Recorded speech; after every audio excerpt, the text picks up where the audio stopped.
జై శ్రీరామ్ అట్నే ఉంచాడు చేతులు పైకి. రంగా రంగా ఆడనా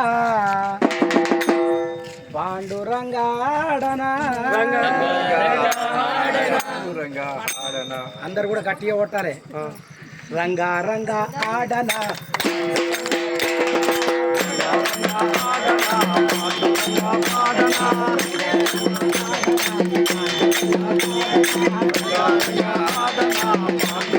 పాడనా